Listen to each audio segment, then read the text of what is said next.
غلام رسول غلام رسول غلام رسول کے مدنی پھول کے مدنی آیا مدنی بننا غلام رسول بانٹتا ہے یہ سب کو مدنی پھول سب کو مدنی آیا مدنی. آؤ کنیز فاطمہ، میں آپ کو ایک سچی کہانی سناتا ہوں. سچی کہانی؟ مجھے تو کہانیاں بہت پسند ہے. سنو، ایک بار کا ذکر ہے کہ ہمارے پیارے آقا صلی اللہ تعالی علیہ وآلہ وسلم آرام فرما رہے تھے کہ اچانک گھر کی چھت کھل گئی اور فرشتوں کے سردار حضرت جبرائیل علیہ السلام اندر آ گئے. آپ صلی اللہ تعالی علیہ وآلہ وسلم کو جگایا اور خانہ کعبہ کے پاس لے گئے. اس کے بعد حضرت جبرائیل علیہ السلام نے سواری کے لیے ایک جانور پیش کیا.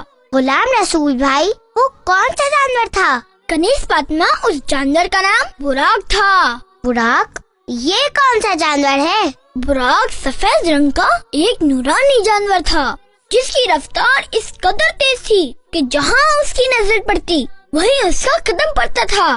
آپ صلی اللہ تعالی علیہ وآلہ وسلم اس پر بیٹھ کر پہلے مسجد اقصی تشریف لے گئے اور اس کے بعد آسمانوں کی سیر کو چلے گئے. آپ صلی اللہ تعالی علیہ وآلہ وسلم نے جنت کی سیر کی، دوزخ کو ملاحظہ فرمایا، فرشتوں کے کاموں کو دیکھا اور سب سے بڑھ کر اللہ پاک کا جاگتی آنکھوں سے دیدار کیا.